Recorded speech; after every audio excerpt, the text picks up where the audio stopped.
Okay, everyone, we'll make a start and welcome along to this University of Glasgow Business of Sustainability webinar, the second in our series. My name is Graham Roy and I'm Dean of External Engagement at the College of Social Sciences at the University of Glasgow, and it's my pleasure to host this conversation today. Over the course of this series, we're going to be hearing from a range of different speakers about how businesses are responding to the global climate crisis. And we're delighted that joining us today is Maura, Head of Sustainability at Scotch Whisky Association. Obviously, Scotch Whisky is obviously important to Scotland's industrial base. It's a hugely important employer across the country, including in rural communities, and it's a key part of our tourism offer. But it's also an industry that's firmly embedded in the sustainability of Scotland's natural economy. So we're delighted that Morag has joined us for today. The plan is that we'll hear from Morag for about 15 to 20 minutes. He'll talk us through developments in the industry. And then what we'll do is we'll open it up to a Q&A session and just follow the usual format. If you can put your question into the Q&A function, I'll do my best to get around as many questions as possible. Enough from me then. Morag, over to you, and thank you very much for joining us. Hi, no problem. I'm trying to work with two screens here, so hopefully people can see my presentation and can hear me because I've put myself off mute. Yeah, so thanks very much for inviting me here today. It's what a time to be working in sustainability in Scotland. The Scottish Government has declared a climate emergency with a public promise to act on global warming. We've got an ambitious 24 net zero carbon target that has been set, and as you know, Glasgow is hosting COP26 in November. So really, really exciting times. And I'm proud to be here today and presenting how the Scotch whisky sector is playing its part in Scotland's response to this global climate emergency. So over the next 15 minutes, I'll try and explain why, as a sector, our ambition is to be environmental leaders, how we are evolving to minimise our impact, and what sustainability actions we are undertaking in Scotland's glens, mountains and rivers. Now, let me see how I can move forward. Yep. So before I take you through this journey, I just wanted to highlight that we have around 41 bottles of Scotch whiskies shipped overseas every second. So at the end of this talk, we could be nearly up to 40,000 bottles will have left Scotland's shores. So the Scotch Whisky Association, who are we? Well, we're the trade body for the Scotch whisky sector. We're established over 100 years ago, and we represent around 70 member companies from Diageo, Chivas, Edrington, Willie Grants, through to small, independent, family-owned distilleries and everything in between. And we really do represent the industry, sort of 95% of the industry's production. So when we go and speak to government or speak on behalf of the industry, we are actually talking on behalf of them. And our overall mission is to drive the best possible global business environment for the Scotch whisky and ensuring that Scotch is the world's undisputed premier whisky and consumer spirit of choice. Easier said than done if you've had a dram or two. So I thought I would start with, going between two screens. I thought I'd start with, from humble beginnings. Where did we come from? And as you can see from this sort of screen grab, that Scotch whisky is over 500 years old, and it's all about a record where basically malt was given to a monk, Friar John, and it was to produce aqua vitae, which was the early iterations of whisky, and this was based in around Fife. So, we're really kind of showing this archive history that we were producing very small quantities, kind of monks and other sort of passing travellers.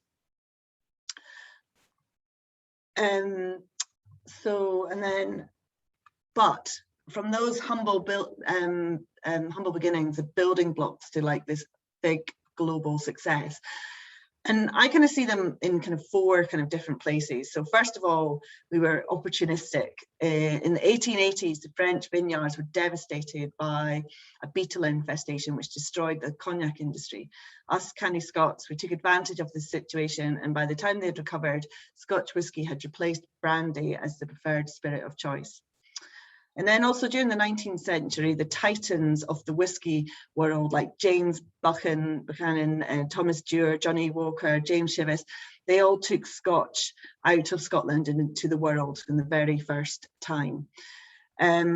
The rise of the grain whisky and the invention of the coffee still, that enables continuous distillation, which not only gave us the volumes to allow us to trade across the globe, but also provided a more lighter flavour and a wider appeal.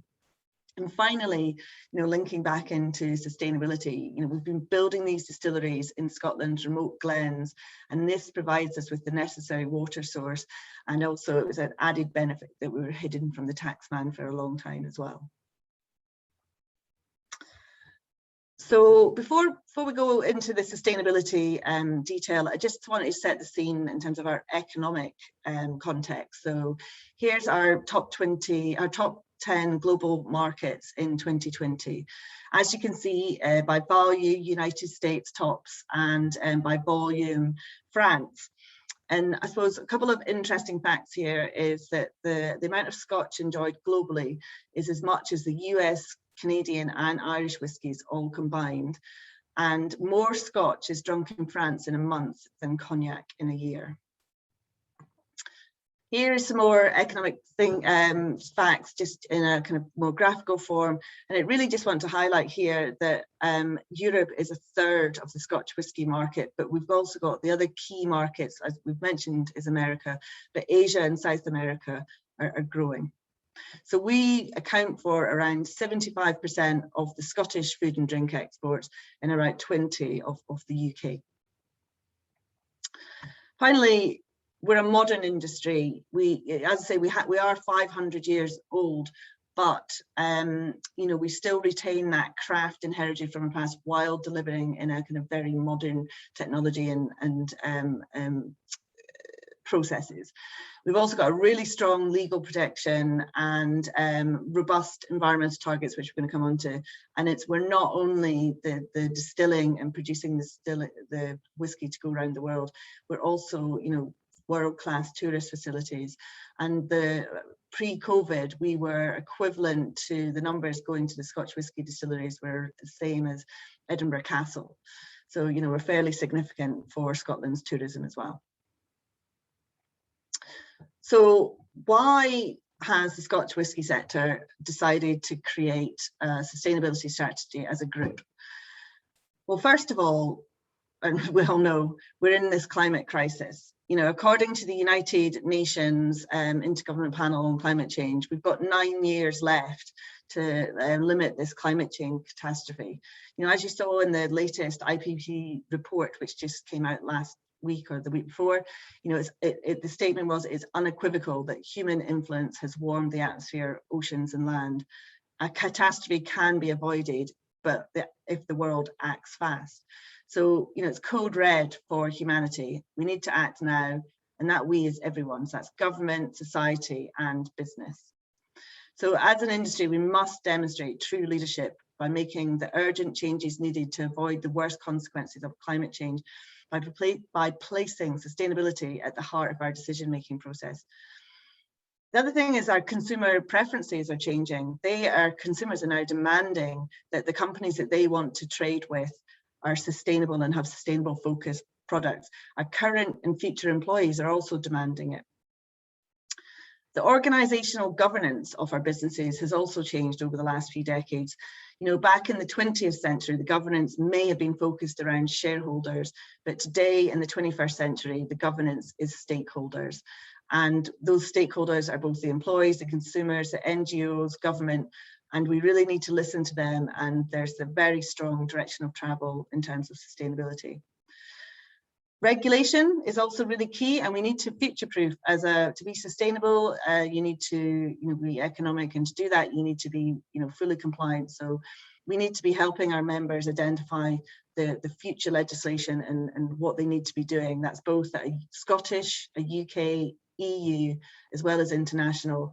And the SDGs, the UN SDGs, are a kind of real excellent framework to allow businesses to think on how they should work now and in the future. Finally, it's not all doom and gloom. This is a business opportunity, and our strategy has initiated so much positive engagement across both our membership as well as wider stakeholders. And over this last few months, it's been great having a discussion around all the challenges that we're looking at and the really interesting ways that we can help make a positive difference. So so Scotch whisky, it's in our DNA to, put sustainability into our business decisions. And so I think we're really lucky and we're kind of unique. So I wanted to sort of highlight those as well. So first of all, collaboration. It's just fundamental for the Scotch whisky sector. We create blends, sometimes there are 40 to 60 different whiskies in that one blend. So no one company, or very, very rarely one company, has the absolute inventory stock that they need to create their own whiskies. We need to be trading casks and whiskies at that process level to create our final product. So collaboration is, just really fundamental to our business. Maturation is a minimum of 3 years, on average 12, and very much longer on usually. So again, a long-term perspective, business perspective, is just very fundamental to how we work in the Scotch whisky sector. We've got this sense of place, our marketeers are linking the wonderful, iconic Scottish environment and lochs and flowing rivers. And we can't move our distillery. So for a distillery to produce the spirit and give it the name, say Macallan or Glenmorangie, it needs to be produced from that site. And so we're very embedded with our communities and our environment, and we need to make sure that we are looking after it. And finally, the history. As I say, we've been here 500 years. We want to be here another 500. So, taking sustainability and thinking about our resources we use and working within those resources is absolutely critical. So, as you know, COP26 is coming to Glasgow in November, and there's been a huge amount of kind of communication and businesses and thinking about the environment and sustainability. And just wanted to sort of say that, this isn't, we've been on this journey for a decade now. As a sector, we launched our sector strategy back in 2009. It was initiated by our council, which is the CEOs of all the kind of big and medium-sized companies. And then it was identified and delivered through the members and the committees, and we created kind of our broad targets. These were very much focused around what was in our control and absolutely ambitious at the time. One of the targets was we'll use 80% non-fossil fuels by 2050. And at the time, we thought that was really ambitious, and we didn't know how we were going to deliver it. Roll on 10 years, and that that doesn't even meet compliance with the kind of the Scottish government targets. So we launched in 2009. And then we have been providing a lot of progress reports to let people know how we're going along. We then did a refresh in 2016 where we created kind of 4 main themes, which I'll go into later, and we've kept those. So that really helped us set our fundamental topic areas. And then we did a full review again in 2020. So each time, these iterations, we've probably widened out our scope and become ambitious, continue to stretch ourselves on what we can and need to do. So this is our 2020 strategy. And as you can see, there are four main themes. So first of all, we've got net zero emissions, and we want to go by 2040, the Scotch whisky industry will achieve these net zero emissions. This is for in our operations. And then the next one is around water. We're looking at caring for our land, and we're also looking at our packaging. Some of the successes we've seen in our sector due to the sustainability strategy, I think I just wanted to mention sort of 2 before we go into the detail a bit more. And one of them is we as a sector see the environment as non-competitive. And this allows us to share best practice, to learn from each other. And it also supports the research that we're going to need to do to solve all the problems and challenges to get us to the end of our journey. And also in 2016, when we created the land use goal, I mean, that is still a real challenge on working out how to set specific targets around that. But that really allowed us to have really open conversations with all our stakeholders and NGOs to help us, together identify what's the best approach there and what should we be focusing on. So this is a kind of another overview of our strategy, and it really kind of showing that we're evolving, and it's a living document, and we've got lots of different place points between now and 2045. And so I'll just go through some of the kind of the key areas. So I'd say the climate change theme is probably our first one, and that's so we can avoid the worst effects of the climate change. Science is telling us that we must limit our global temperature increase rise to 1.5 or maximum 1.2. So as I say, we've got a commitment to have a 40% reduction in greenhouse gas emissions by 2030 and then net zero by 2040. Absolutely don't hold all the answers on this one, but we do have a roadmap, and that's on our website, which I can sort of share with you. And so we know what, at the moment, the existing technologies that we're looking into, but there's lots of unknowns out there, but it's anaerobic digestion, it's biomass, hydrogen, high temperature heat pumps, they're all going to have their place and help us on our net zero journey. We've also got responsible water use. I think this year and over the last few years, we've experienced warmer summers, and this has created sort of temporary low flows in some of Scotland's water, iconic water catchments. Scotland isn't immune to water stress, but water is bigger than just the use in the production site, and it's we're one of many users within a catchment, so we want to be seen as good water stewards and recognise a kind of collective response at a sector level, as long as kind of individual ones at our site. Under the caring for our land theme, as I say, we had a really interesting discussion there and really helped us focus where we wanted to look. So we've got two areas there. Scotland's peatland habitat acts as an important store for carbon, and thus we must play a vital role in tackling the climate emergency. So that is something that we want to help be part of in terms of government NGOs in protecting and enhancing those peatland habitats, and being very careful and with the small volumes we use, which is like less than 1% of the extraction, just to make sure that we maintain and secure that long-term supply of this very critical material for us. We're also looking at our barley and our cereals, and that because obviously that's at the heart of the Scotch whisky production. And the industry there, we're wanting to look at net zero barley. Again, we've got no idea how we're going to do that, but we do know that we need to do it together. And it's great to hear that we've got the International Barley Hub is going to be in Dundee, and it's being funded by the Tay City deal. And that's going to be a great kind of umbrella where all the supply chain for the barley are going to get around the table and really kind of discuss the many research and actions we're going to have to do to create that net zero barley. Finally, the transitioning to a circular economy, and we need to look at our packaging, and we've got very premium products and premium packaging, but our consumers are changing, and so are regulations. So this is a real opportunity for us to capitalize on this and start identifying how we can create sustainable, how can we make our packaging recyclable, reusable, compostable. So we've got a pledge to have a look at a roadmap, and that's going to really help us identify the kind of what we need to be focusing on to help meet this 2025 ambition to have all our packaging, all new packaging to be recyclable, reusable, compostable.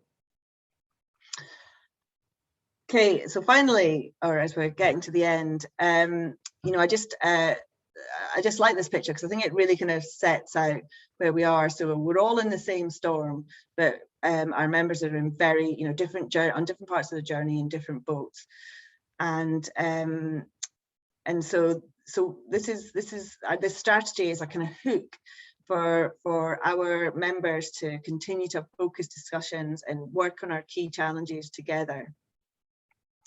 And we're going to be a hub that will equip our members with the right tools and guidance so they can make their own individual decisions on what their sustainability ambitions are. So, you know, the sum is definitely greater than its part.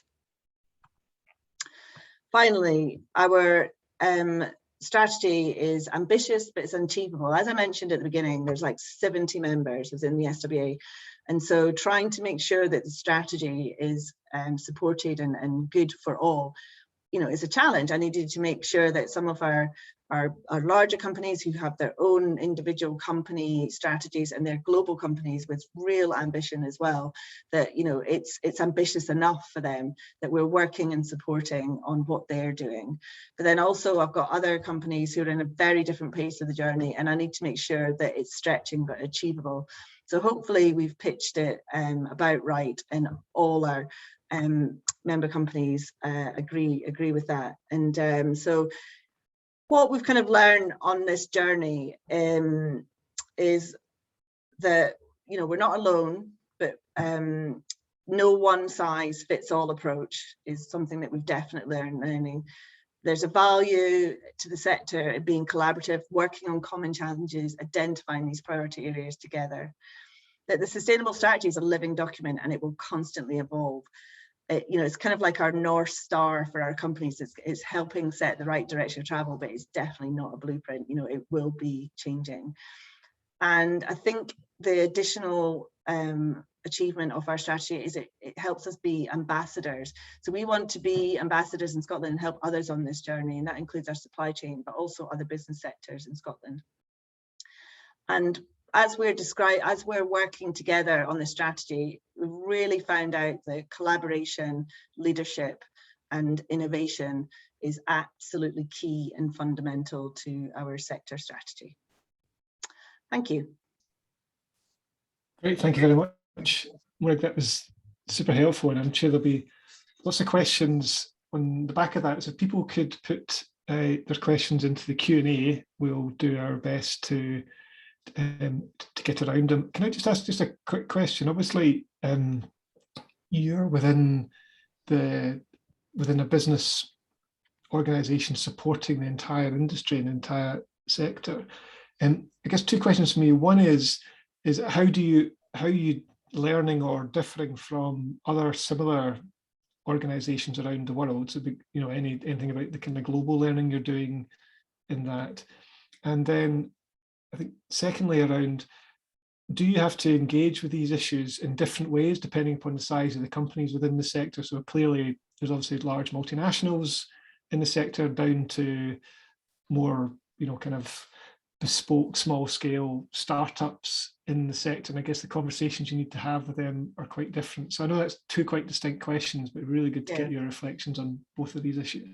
Okay, well, I'll go for the second one first, and then we might have to remind me of the first one again. But so the second one is it's really interesting in terms of basically our strategy is voluntary, which, you know, but at the same time our council has signed up saying this is something that we think is really important. So it really helps set the scene for our members, but it's voluntary due to competition. I can't tell my members that they have to start doing this and stop doing that. So it's voluntary, but and also we've made the environment non-competitive. So everybody has got different things that they're doing, and it's a real interesting and open platform to share. So an example back through the journey was Diageo. They had a net zero landfill ambition from their packaging sites. So because we've got non-competitive and it was something that was under our strategy, kind of mirroring that, we immediately just organised a members session, and we went round I remember going round the leave-in hall, you know, Diageo packaging, and just asking really practical questions on what was difficult, what you could do, get some top ideas, and that just allowed everybody to then, you know, take that step forward in their own way, but, you know, probably cutting out some of the pitfalls because another member company was sharing their ideas. And then it's also just like, you know, because it's voluntary and it's really broad, people can choose how to show success and you know, set out really interesting case studies. So another one would be you know, up in the Highlands, one of the companies, when they were doing the investment into their distillery, they created a wetland for their treatment, and they also invested in the kind of a salmon ladder and weir on the river. And that quite a in terms of it's just, but that's a really great success with the biodiversity within the wetlands and the kind of that small area there. Great impact in a small part of that environmental part of Scotland, but collectively all those kind of projects really make a difference. So yeah, so that's that one. And then I can't remember what the first one was. So the first one was about global learning, like, and who are the leaders in this area, and yeah, what can we learn from them? So actually, well, I'm kind of like sitting on it's not global, I'm sitting on a task force at the Scottish level with the kind of food and drink sector, and we also have Spirits Europe, so looking at that European level. And so it is a real, because it's all about your data, and it's all like, water is very individual to Scotland. So what you want to do to be a water steward, a good water steward in Scotland, is going to be completely different to perhaps maybe in Africa or Australia. And everybody, and different water pressures will create different water policies. So you really have to be agile and light on your feet, but at the same time learning things. And so we're actually I'll do a quick shout out, we've got a World Distilled Spirits Conference at the beginning of September, and that is exactly, we've got 2 or 3 sessions all on environmental impact, and that's definitely one of those kind of areas where we can learn from each other and find out what best practices are being done around the world there.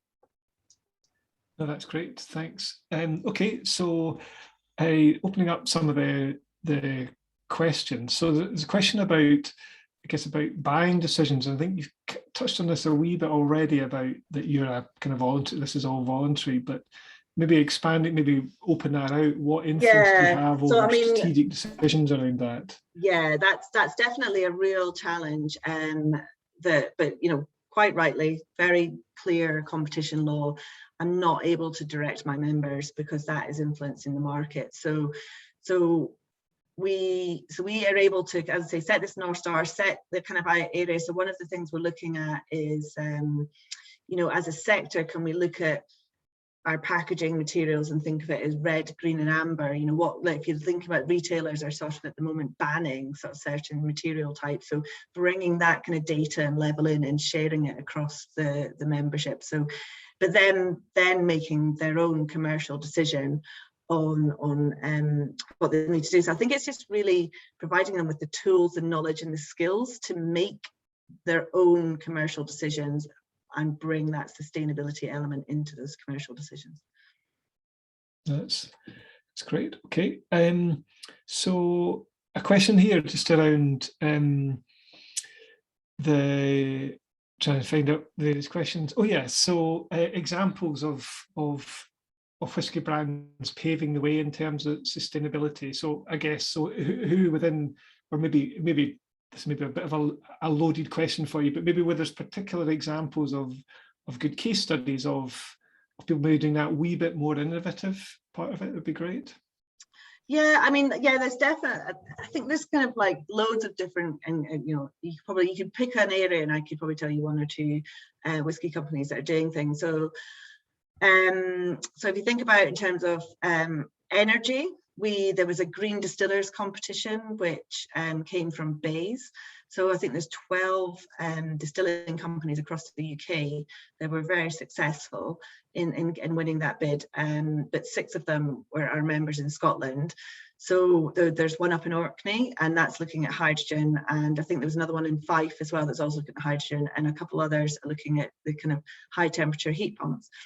But in the kind of more traditional energy sense, that the grain distilleries are kind of a really much bigger size compared to the malt distilleries. So they were able to maybe make it more economically viable before the sort of the more smaller ones around utilising byproducts. So Cameron Bridge has a sort of renewable energy plant utilising their byproducts to help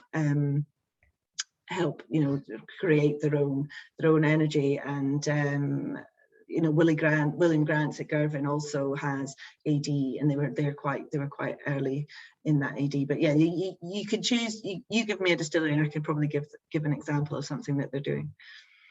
Okay. And I guess there's a couple of good questions about some of the challenges, I guess. So one, which I guess we've probably seen the most of in the news around peated whiskies and particularly the Islay malts, etc., and using peat to malt the barley. That's obviously a particular issue for those producers there. Where's the latest thinking on the need or the potential options to get more sustainability into that part of the production? Yeah, so I mean, so peat. So I think, and we've got a peat action plan coming out, and I think there's, it's going to be kind of different areas to talk about. But one of them is to really sort of, probably haven't been, or we can improve our communication around it. So we use, out of all the peat that's extracted in the UK, we use way less than 1%. So we use tiny volumes, and we're using it to create the peat reek, the smoke. We don't use it as a fuel. So it's wet, and we put it in at the end, and it's the smoke that clings to the barley that then those compounds are just sort of taken all the way through the distilling process. So, so we need to make sure that where we are extracting it, we're doing it really efficiently and sensitively, and we're using it really efficiently as possible. So there's R&D going on around that, and also just really highlighting some good examples where we're being collaborative with other NGOs and Nature Scott, and doing restoration projects and protecting peatlands. So there's a couple of examples where Diageo and Islay, is part of their celebration for their 200 years for their distillery there, Lagavulin. They've been working with RSPB, and they've got a great project out there, and Edrington at Highland Park are also working with RSPB and on Hobbister, and they've there's lots of really good projects, and widening that out, because that the biodiversity loss and the nature crisis that is also rising up the discussion, that is something that we want to be able to sort of show through our strategy as well. So another really kind of innovative example would be the Deep project in Glenmorangie, where they utilised AD to take out 95% of their effluent, and they decided that they needed to do it 100%, but not using traditional technology and chemicals and energy. And so they've been working with Heriot-Watt University to think about native European oysters and building an oyster reef, and using that as a natural biosystem within the sea to help sort of show that 100% usage of their effluent, which is a great story, and based on science, with quite a few scientific papers around it as well. So just building on the challenges question, so there's a question here about what part of the supply chain is the greatest contributor to CO2, or I guess what part of the overall production process do you see it, and where's the most challenging? And I guess within that, really useful to get your reflections on where progress hasn't been made. So where's the focus needs to be, and where kind of does more effort need to be made into this? Yeah, I mean, I think one of the key areas, significant areas in terms of CO2, is for the whole of the food and drink sector is that agriculture is our raw material, our barley, our cereals, and as I said, that is one where we've got to do that collaboratively. So it's really exciting, and so as I say, the International Barley Hub has just been kind of I think it got its funding at the end of 2020 under the Tay City deal, and that's just going to be this perfect home, this hub where the researchers, the maltsters, the farmers, breeders, Whisky can all get together and really kind of work together on thinking about this carbon emissions, that they're our downstream users, it's their core CO2, but we've all got to sort of think about it. So definitely that's one of the challenges, but also opportunities is our barley, and I think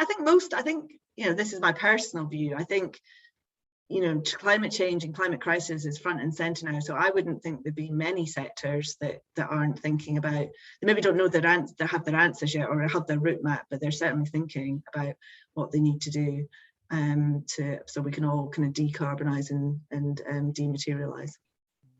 are there any particular challenges around getting product to market? So clearly it's quite bulky, and as we saw from I think your first and second slides, it goes around the world. It goes to lots of different markets. So I guess there's obviously quite a bit of emissions further down, which is, I guess, is not just unique to Scotch, but just actually how do you get product into market and the potential use of the challenges that creates in terms of using CO2? Yeah, the transport and the international shipping is another. I've got a call on that tomorrow, actually. So, but yeah, we're lucky. Is that the right word? But our product doesn't go off, and so we can slow steam. So we can be in tankers and that it can get shipped around the world that way. And we use quite a lot of boats and trains to get to the ports and things. So it's quite efficient routes to market there. Sorry, is there another part to that question? Yeah, it was just, I guess it's just as well. So you can obviously focus on the sustainability bit in terms of producing the product. But I guess if we're looking at sustainability in the round, there's also then the potential CO2 implications of actually shipping to market. Yeah, so I don't know. That's where we influence, and we have to kind of wave our flag and say, as a downstream user, this is what we want, and there's going to be some interesting or opportunities for interesting collaboration there. But maybe new sectors or people that we need to work with that we haven't done before. So as I say, it's quite exciting with all the kind of possible new ways of working, new people to work with, having to think about things innovatively and agile. Great. So I guess one of the things that's quite interesting is that the industry is located in interesting parts of the country, and some of them maybe off grid or particularly heavily rural. Mm-hmm. So it'd be really useful, again, what lessons you can take from changes that are maybe happening with your industry into wider industries operating in these communities. Yeah, no, that's a really good question, and it's and Karen, my CEO, answers it very well, and I'm desperately trying to remember her phrases now. But essentially, where the gas grid in Scotland is in mainly the central belt, and most of Scotland is not on the gas grid, so we can, and we don't.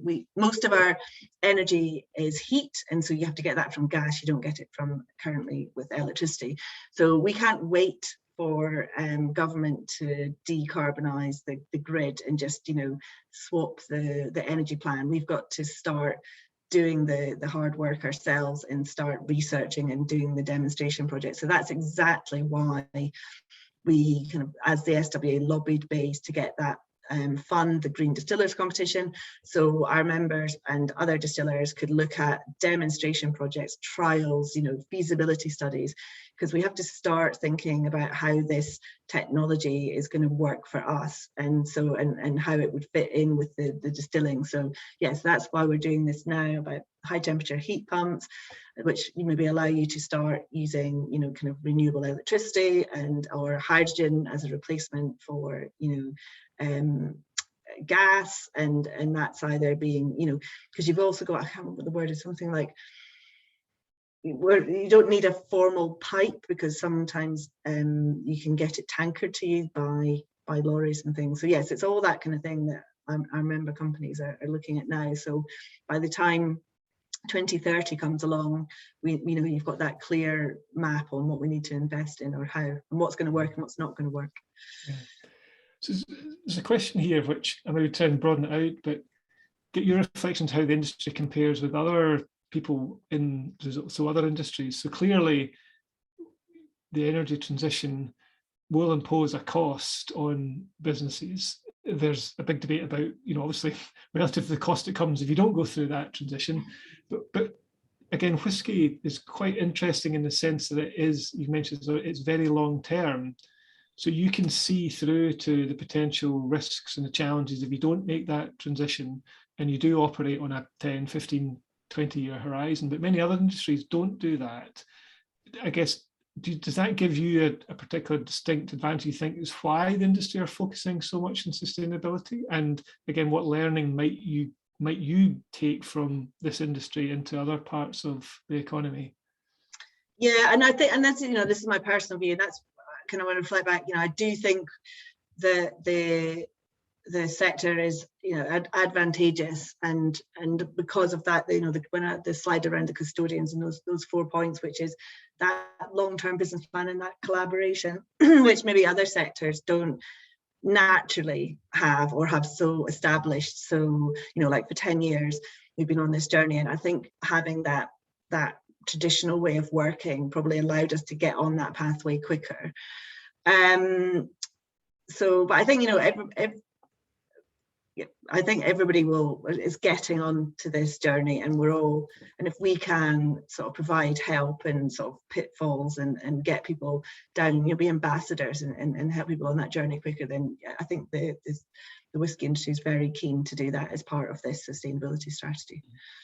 Are you picking up in terms of how consumers are viewing the industry, greater awareness about the value they're attaching to sustainability? So again, cut to the chase, companies are there to make profit as well as think about how becoming more sustainable. Is this something which they're actively seeing as responding to consumer demand, or actually something they want to kind of make as a virtue, as a means of trying to boost their sales? I think, there's definitely the whole world has changed, isn't it? But consumers are changing, and they're being probably more vocal in this. And, in different markets, maybe providing different kind of levers. So, the Scandinavian market and Symbolat, which is the kind of, the retailer there, we're working very closely with them around, providing kind of sustainability criteria. One of the interesting points and debates that we've been having is, we're a GI, geographical indicator,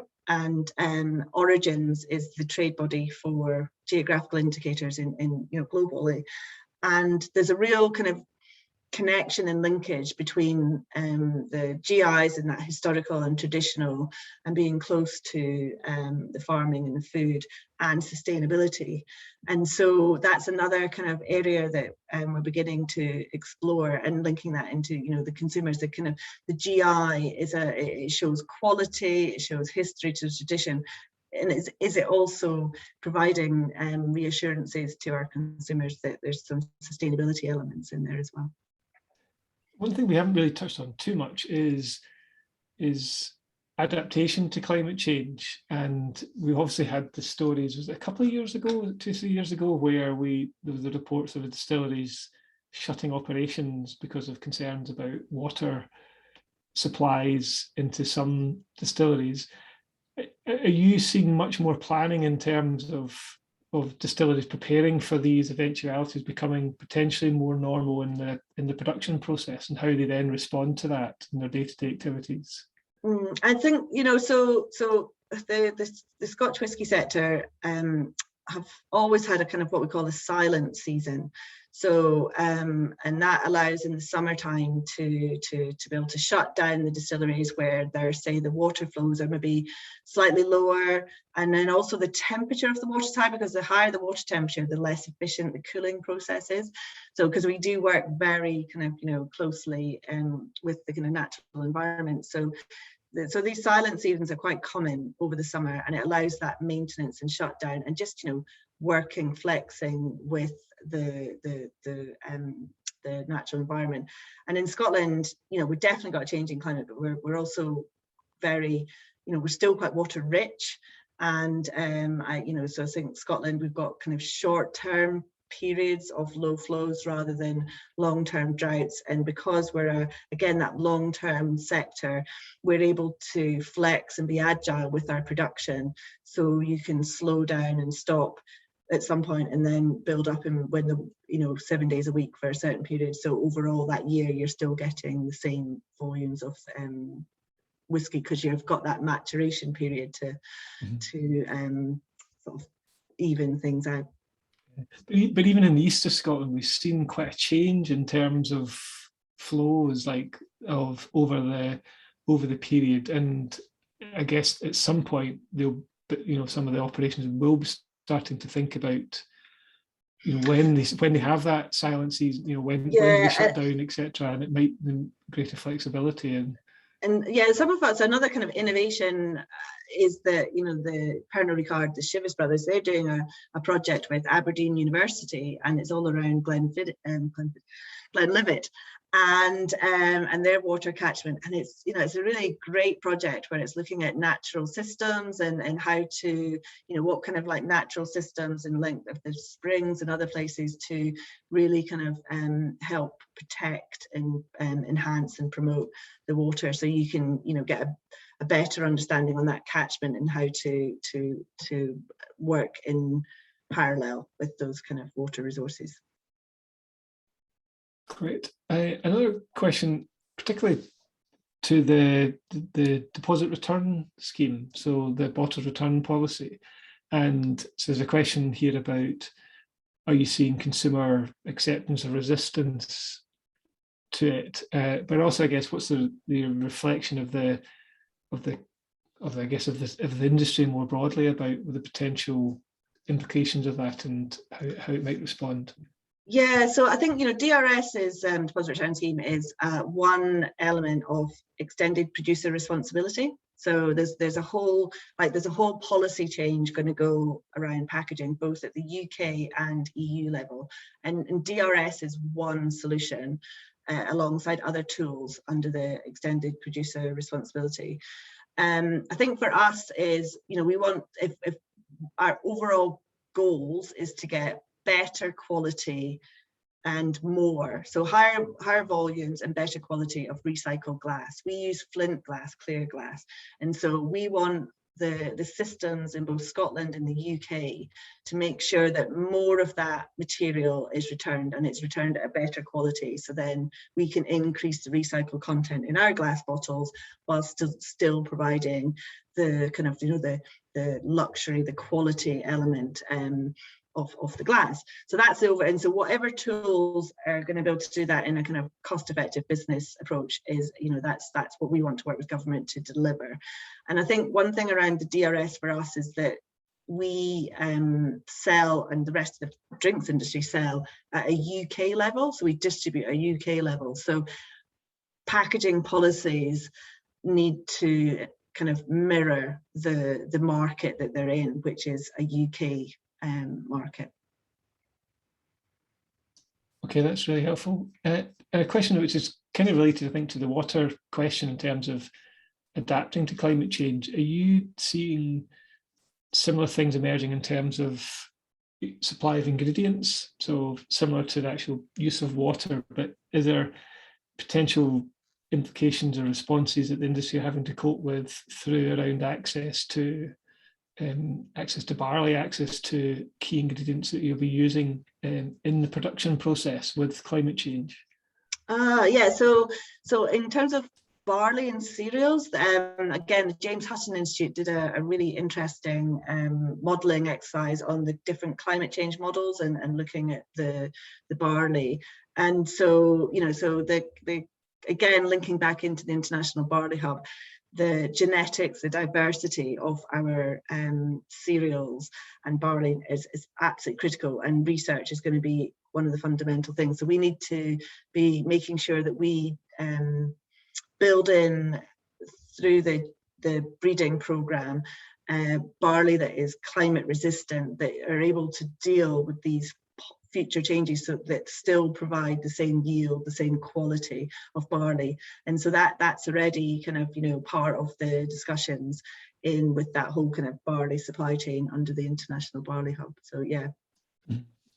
Okay, and a couple of questions I'll take together around energy, and I think you've touched on this a wee bit about the role of the Scottish Whisky Association within this, but there's a question here about using the buying power of members to achieve cost reductions in energy efficient technologies, and what can you do again as a collective industry? That builds on one of your earlier comments about that. And there's a particular question there about any specific energy initiatives that are worth highlighting, and a question about where can people find out more. So you've covered quite a lot here. So is there information that we can find more about what's going on?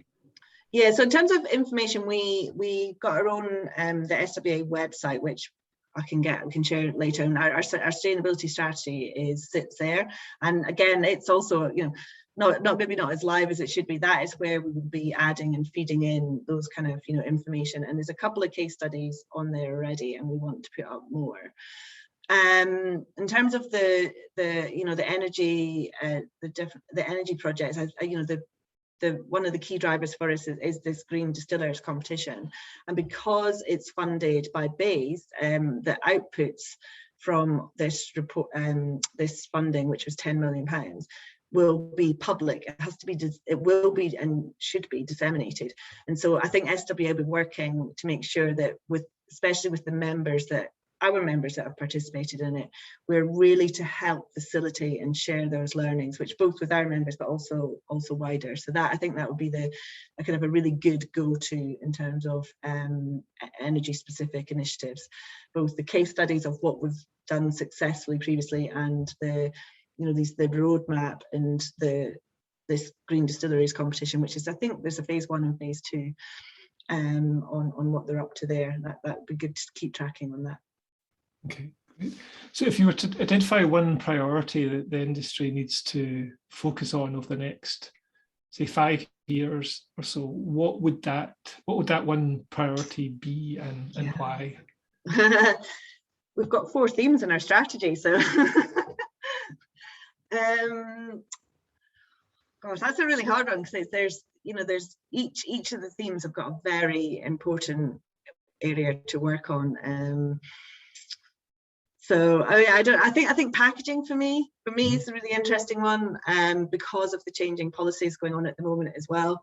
I think packaging policy probably changes once every 20 years, 25 years, and we're in that kind of throw, and it's not just at the UK level, it's at the EU level, and the kind of the materials to make sure that they're recyclable, and there's recyclability and the recycled content, and decarbonising. There's lots of really challenging questions there, working with the supply chain, and some really potential innovative that I've seen, which I can't talk about, but some really innovative materials that will come out from that. So I think that's a really exciting area that you're probably going to hear a lot more about.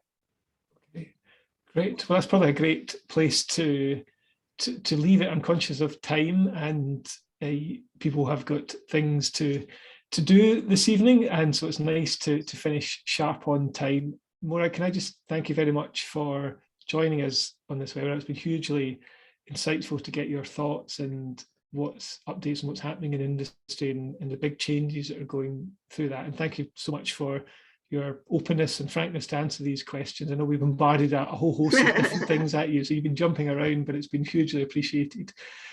We'll be putting this webinar onto the Policy Scotland and Adam Smith Business School website, so you can watch it back there. And then future events, we'll be launching our next webinar in around about 4 weeks' time. So join in for that, and there'll be another couple of webinars as we run up to COP, and look forward to seeing you all then. Thank you very much. Thank you. Okay, bye.